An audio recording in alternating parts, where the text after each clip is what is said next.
तो भाई Jujutsu Kaisen is one of the most hyped anime of all time because of its insane fight scene, top notch animation and unforgettable characters. लेकिन क्या सच में एक masterpiece है या फिर बहुत ज्यादा ओवर हाइप्ड है? Let's find out in just 2 minutes. सबसे पहले बात करेंगे जिस वजह से जुजुत्सु काइसन इतना ज्यादा स्पेशल है और उसका सबसे बड़ा रीजन है इसका एनिमेशन। तो भाई मापा ने हमें एनिमे हिस्ट्री के अब तक के सबसे कूल फाइट सीन्स दिखाए हैं, फिर चाहे वो गोजो वर्सेस टोजी हो या फिर रियोमिन सुकुना का रैम्पेज हो, each and every battle was pure eye candy. And दूसरी चीज कैरेक्टर्स, जुजुत्सु काइसन में अब तक के one of the best modern cast है। सातोरू गोजो तो मोस्ट पावरफुल सॉर्सरर है ही, लेकिन उसी के साथ उसकी कहानी में बहुत ज्यादा डेप्थ भी छुपी हुई है। एक बंदा जो दुनिया का सबसे पावरफुल इंसान है फिर भी अकेला है। फिर आता है रियोमिन सुकुना जो कि मॉडर्न एनिमे हिस्ट्री का अब तक का सबसे बैडएस विलन है। यूजी इटाडोरी, फुशिगुरो, टोडो या फिर गेटो, इन सारे कैरेक्टर्स की स्टोरी के पीछे बहुत ज्यादा डेप्थ छुपी हुई है। बट जुजुत्सु काइसन का रियल मैजिक है इसकी स्टोरी एंड वर्ल्ड बिल्डिंग। इस एनिमे की कर्स्ड एनर्जी सिस्टम बहुत ही ज्यादा यूनिक है एंड हर सॉर्सरर का अपना एक अलग टेक्निक है फाइटिंग करने का। कोई डोमेन एक्सपेंशन यूज करता है तो कोई रिवर्स कर्स एनर्जी यूज करता है। But let's be real, jujutsu Kaisen एकदम भी परफेक्ट नहीं है। इस एनिमे की कुछ कमियां भी है जो फैंस को डिवाइड करती है। तो सबसे पहली बात पेसिंग। कुछ सीन्स ऐसा लगता है कि अननेसेसरीली लॉन्ग खींच दिया है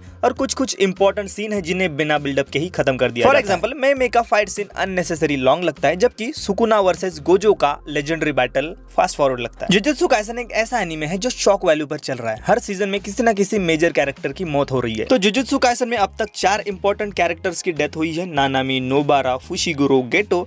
जेजेके के सिर्फ 2 सीजन आया है एंड 4 इंपॉर्टेंट कैरेक्टर्स की डेथ हो चुकी है। एंड जब बार बार डेथ दिखाते हैं तो उनका इमोशनल इम्पैक्ट उतना ज्यादा नहीं होता जितना होना चाहिए। कुछ लोगों को जुजुत्सु काइसन की राइटिंग बहुत ही ज्यादा अनप्रेडिक्टेबल एंड जीनियस लगती है, वही कुछ फैंस का ऐसा मानना है कि स्टोरी अननेसेसरीली रश्ड एंड बहुत ही ज्यादा रैंडम हो गई है। अब इस वीडियो में मैंने दोनों ही पर्सपेक्टिव बताए हैं। अब ये फैसला मैं आप पर छोड़ता हूँ कि what do you think about it?